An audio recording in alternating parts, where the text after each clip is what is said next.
Tous mes vœux de bonheur pour cette année 2023, j'espère que cette année t'apportera vraiment tout ce dont tu as besoin, autant sur le plan pro que sur le plan personnel. Je débute cette nouvelle année avec une vidéo qui m'a été quelques fois demandée. J'en ai un petit peu parlé sur mon podcast, j'ai fait un épisode à ce sujet-là, mais je pensais que c'était intéressant d'en faire une vidéo pour te raconter un peu plus en détail mon parcours, comment je suis passée de professeur de FLE à maintenant formatrice pour les profs indépendants qui veulent se lancer en tant qu'indépendants. J'ai des petites notes ici, je vais te parler un petit peu de tout ce qui s'est passé dans ma vie, tout ce qui m'a un petit peu amené sur ce chemin-là de la formation et pourquoi est-ce que j'ai choisi le FLE quand j'étais un peu plus jeune. Ça n'a pas été vraiment une vocation, je pense, ça a été un petit peu quelque chose qui m'est arrivé comme ça, bien que depuis petite j'ai toujours été intéressée, très intéressée même, par les langues et par les cultures étrangères. C'est quelque chose qui est arrivé un peu plus tard. Je vais t'expliquer tout ça dans cette vidéo. Je vais donner un petit peu moins de détails, je pense, que dans le podcast. Je vais te mettre le podcast dans la barre d'infos, tu pourras aller l'écouter si tu en as envie. Mais aujourd'hui, je vais plutôt me focaliser dans cette vidéo sur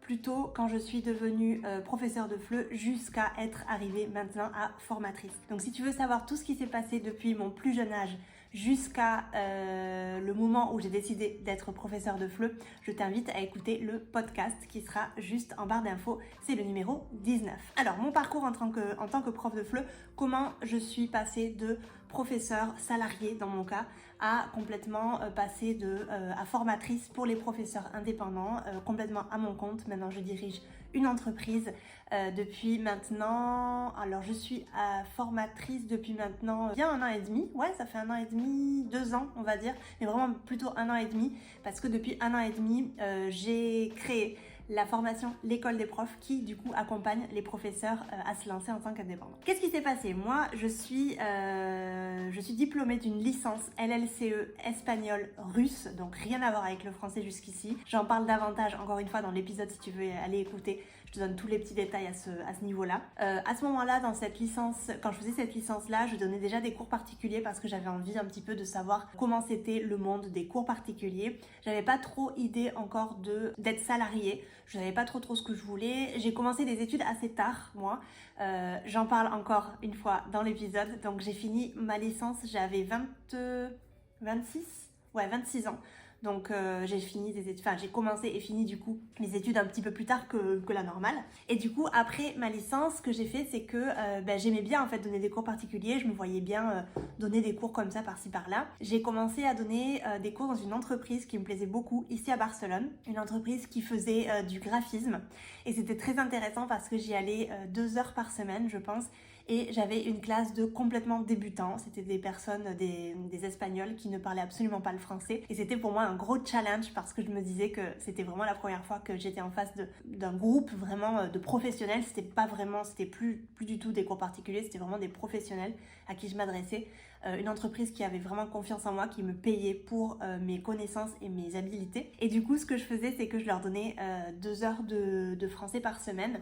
J'étais très contente à faire ça. Et quand j'ai eu terminé ma licence d'LLCE espagnol-russe, ce que j'ai fait, c'est que j'ai décidé de partir à Londres pendant 1 an. À Londres, ce que j'ai fait, c'est que j'en ai profité pour passer le DU FLE par correspondance, par le CNED, et via l'université de Grenoble, si vous connaissez. Enfin, je pense que si tu fais du FLE, tu connais forcément l'université de Grenoble parce que c'est une des principales en tout cas pour faire du FLE en France. Et j'ai bien aimé ce DU là, il était vraiment très intéressant, un petit peu trop pour moi en tout cas axé théorie que pratique. Il n'y a pas eu trop de pratique. Il y a eu une matière que j'ai beaucoup aimée, c'était une matière dans laquelle on devait, nous les étudiants, on devait se mettre dans la peau vraiment des apprenants de FLE, donc des apprenants qui ne savaient absolument rien du français. Et en fait, on devait choisir une langue inconnue qu'on ne connaissait absolument pas. Et on devait faire un cours de cette langue-là pendant je sais plus combien, je crois que c'était 50 heures, quelque chose comme ça. Et ensuite, on devait rédiger un rapport qu'on devait rendre à notre professeur. Et à ce moment-là, en fait, moi j'avais dans l'idée déjà de déménager au Japon, et ce que j'ai fait, c'est que j'ai pris le japonais parce que j'avais vraiment des bases, mais vraiment très minimales.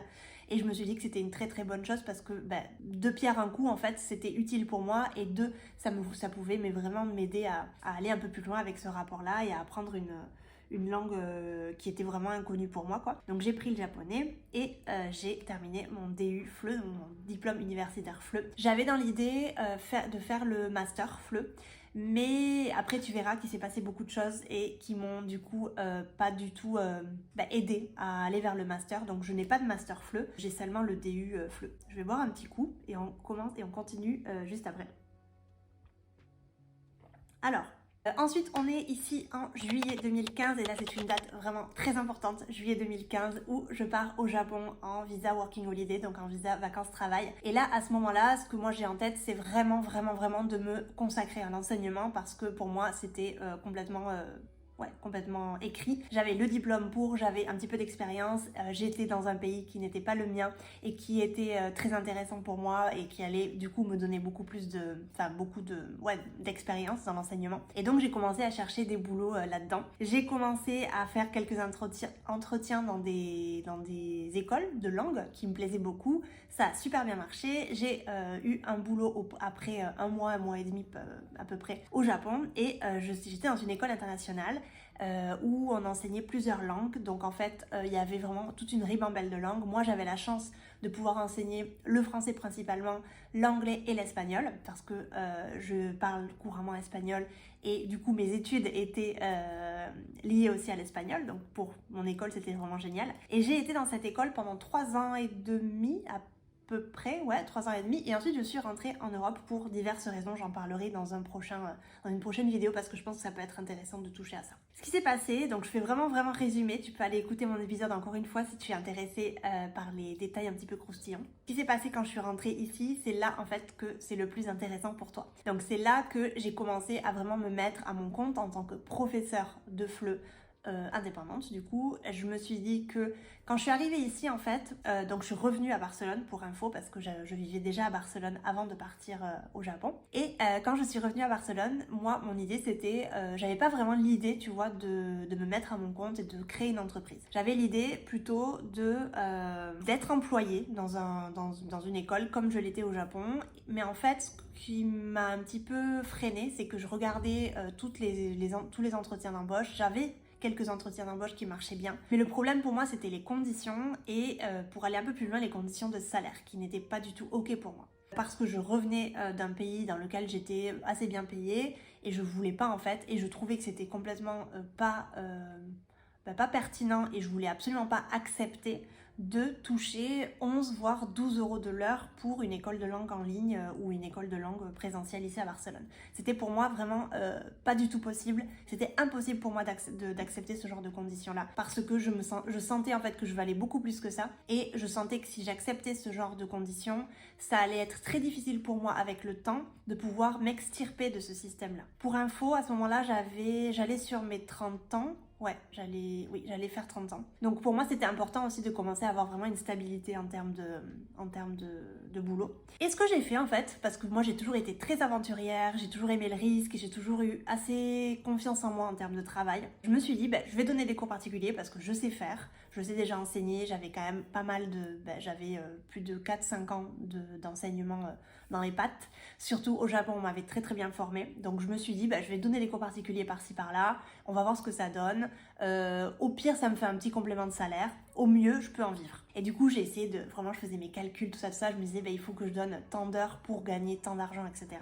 Et en fait, contre toute attente, ça a été un vrai succès pour moi parce que j'ai commencé à donner des cours. Alors, une grosse erreur que j'ai faite, c'est de proposer un tarif beaucoup trop bas. C'est une chose que je ne referais pas du tout si je devais refaire ça maintenant. Bref, on s'éloigne du sujet. Mais ce que j'ai fait, c'est que j'ai commencé à donner des cours particuliers, pas du tout des cours en groupe parce que je sentais pas que c'était complètement possible pour moi à ce moment-là. J'ai commencé à enseigner dans des entreprises aussi, des entreprises vraiment géniales, dont 2 en fait qui sont hyper connues et j'ai adoré mon passage dans ces entreprises-là ici à Barcelone. Ça m'a beaucoup formée aussi. Et à un moment donné, ça faisait déjà 1 an et demi à peu près que je faisais ça, j'étais vraiment sous l'eau. Je me suis dit, mais là, j'ai trop de boulot. Je travaille autour de 25 heures à peu près. Enfin, j'ai 25 heures de cours par semaine. Et quand tu es prof, tu sais que 25 heures, c'est beaucoup. Parce qu'après, tu as toute la préparation.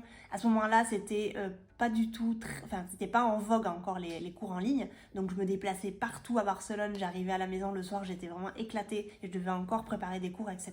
Donc, c'était un petit peu difficile pour moi. Mais ce que j'ai fait, c'est que je me suis dit, à un moment donné, il va falloir que je commence à déléguer. Donc, j'ai eu en fait tout ce cheminement, toutes ces pensées-là à me dire, il va falloir que je commence à aller au-delà en fait du simple professeur qui donne des cours particuliers, mais vraiment il va falloir que je commence à intégrer cette posture de chef d'entreprise parce que j'ai envie d'aller loin. Et j'avais vraiment une vision très intéressante, j'avais vraiment une vision assez poussée de ce que je voulais faire. Et moi, ça c'est vraiment quelque chose que je t'encourage à faire et que j'aide les professeurs à faire dans ma formation. C'est tout d'abord, qu'est-ce que tu veux faire? Qu'est-ce que tu veux être amené à être ou être amené à faire d'ici 1, 2, 3, 5 ans? C'est très important de savoir. Alors, quelquefois on ne le sait pas, mais quelquefois quand même on a des petites idées. Moi par exemple, je savais de plus en plus je donnais des cours particuliers, de plus en plus je me disais mais en fait moi là c'est mort, je ne veux plus du tout revenir dans une structure comme employé.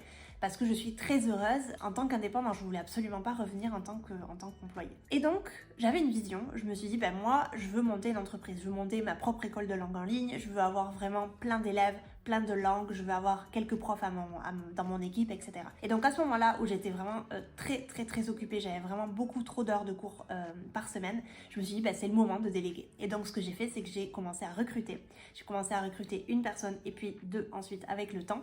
Et à l'heure d'aujourd'hui, je continue à travailler avec une d'entre elles. Et je me suis dit que c'était vraiment une super idée pour pouvoir m'extirper un petit peu des cours particuliers et commencer un petit peu à me concentrer sur d'autres choses. Et l'autre chose, qu'est-ce que c'est? C'est la formation pour les professeurs indépendants. Pourquoi j'ai choisi ça? J'ai choisi ça parce que j'étais moi-même en fait dans la peau de cette personne qui avait besoin d'un guide, qui avait besoin d'un coaching, qui avait besoin d'une feuille de route un petit peu.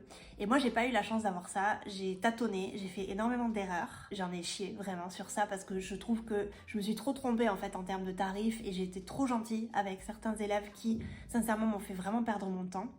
J'ai perdu beaucoup de temps en fait, beaucoup de temps et beaucoup d'énergie et beaucoup d'argent aussi au départ. Et donc je me suis dit que ce serait vraiment intéressant et puis enfin après bien évidemment avec tout ce qui s'est passé avec la pandémie etc, on a eu vraiment une explosion de professeurs qui voulaient être à leur compte et qui voulaient vraiment créer quelque chose par eux-mêmes parce qu'on en a marre d'être payé 3 francs 6 sous dans une école de langue. On se sent pas du tout valorisé, on se sent pas du tout mis en valeur et c'est très dommage parce que finalement c'est un petit peu eux qui perdent et c'est nous qui gagnons à nous mettre à notre compte et grâce à ça en fait on peut gagner vraiment beaucoup plus d'argent, le double voire le triple du tarif horaire que l'on aurait dans une école de langue en ligne, donc vraiment, ou une école lambda en tout cas. En 2020, en septembre 2020, je me suis dit que ce serait une très bonne idée de commencer un petit peu à créer mon business de coaching pour les professeurs. Ce que j'ai fait, c'est que j'ai commencé à proposer du coaching individuel pour les professeurs qui voulaient se lancer à leur compte. Pour moi, c'était une bonne idée parce que je me suis dit que c'était intéressant quand même de savoir un petit peu, de connaître profondément en fait les difficultés qu'avaient les professeurs et vraiment les doutes, les choses qui leur faisaient, qui les empêchaient d'aller vraiment loin. Parce que moi, oui, je suis passée par là, mais je ne représente pas tous les professeurs indépendants du monde. Donc pour moi, c'était important de faire un petit peu une étude de marché, disons, pour les professeurs de FLE à ce moment-là. Après, j'ai un petit peu élargi, mais à ce moment-là, je ne visais que les profs de FLE. J'ai fait du coaching individuel pendant 9 mois. Et ensuite, je me sentais assez forte pour commencer à créer ma propre formation. Je suis rentrée dans une formation qui m'a aidée à créer ma propre formation. Et en juin 2021 est née l'école des profs. Donc l'école des profs, c'est un accompagnement pendant 1 an dans lequel je te montre, je te donne vraiment tous les outils nécessaires pour que tu te lances en tant qu'indépendant, que professeur indépendant. Il y a eu plus de 100 professeurs déjà qui nous ont rejoints. C'est fou, c'est une formation qui est incroyable, c'est une formation qui a vraiment fait des miracles, vraiment. Il y a beaucoup de résultats très intéressants à l'intérieur de l'école des profs et la communauté qu'on a réussi à créer est incroyable et très belle et très bienveillante et c'est vraiment ma plus grande fierté. Maintenant, je suis environ à 90% sur l'école des profs. J'ai beaucoup moins de cours parce que pour moi en fait c'est plus important de me dédier complètement à l'école des profs. J'ai donné dans... j'ai craché. J'ai assez donné en tant qu'enseignante, c'est vrai que j'enseigne depuis très longtemps maintenant. Maintenant j'ai 34 ans donc ça fait pratiquement 10 ans que je fais ça. Donc je voulais passer un petit peu à autre chose et des fois on a un peu le sentiment de se sentir coupable parce qu'on se dit que peut-être qu'on abandonne un petit peu nos élèves, on abandonne un petit peu ce qu'on était fait pour... ce qu'on avait fait un petit peu dans le passé, mais je pense que c'est juste une question d'évolution et il faut juste le voir comme une évolution et se dire que quelquefois aussi, On est humain, on change, on a des envies différentes, on voyage, on rencontre des gens différents et quelquefois nos chemins en fait ils changent. Et moi en fait j'étais vraiment très sûre de moi quand je me suis dit là en fait j'ai vraiment plus envie d'enseigner à 100% et j'ai envie de me consacrer plus à la formation des profs. Au début, ce que je faisais, c'était 50-50. Après, ça a été, on va dire, 70-30. Après, 80-20. Et là, je dirais que je suis à peu près à 90% sur ma formation, donc sur vraiment le côté marketing et communication pour du coup me faire connaître et vendre ma formation. Il y a une petite partie aussi de chaque semaine où j'accompagne vraiment personnellement ces groupes, ces profs-là. Et ensuite, j'ai à l'heure actuelle 2 cours par semaine, qui est pas beaucoup, c'est vraiment pas beaucoup. Mais pour moi, c'est une façon aussi de continuer à avoir un pied dans l'enseignement, de continuer à comprendre aussi les actualités, de comprendre un petit peu, de continuer à comprendre un petit peu ce qu'est être professeur. Donc pour moi, c'est important de pas complètement arrêter. Mais voilà, dans cette vidéo, vraiment, c'était pour moi important de te dire comment je suis passée de prof à formatrice. Tu peux tout à fait vouloir faire autre chose à un moment donné, c'est pas interdit, tu vas décevoir personne, c'est pas un problème du tout. Si toi aussi, tu as envie d'aller un peu plus loin dans quelque chose, de faire quelque chose de différent parce que ton cœur te le dit, fais-le, écoute-toi parce qu'il n'y a vraiment que ton intuition qui va t'apporter tout ce dont tu as besoin et qui va te montrer du coup le droit chemin. Voilà, j'espère que cette vidéo t'aura plu et t'aura un petit peu éclairé parce qu'on m'a quelquefois demandé en fait pourquoi j'avais décidé d'arrêter un petit peu l'enseignement et de me consacrer complètement à la formation de prof. Si tu es intéressé par l'école des profs, n'hésite pas à nous rejoindre, on a 2 formules, la formule avec accompagnement et la formule sans accompagnement. Si ça te dit, n'hésite pas à aller voir dans la barre d'infos. Et si tu veux en savoir un petit peu plus sur mon parcours, n'hésite pas aussi à aller écouter l'épisode numéro 19 de mon podcast. À très bientôt dans une prochaine vidéo. Ciao!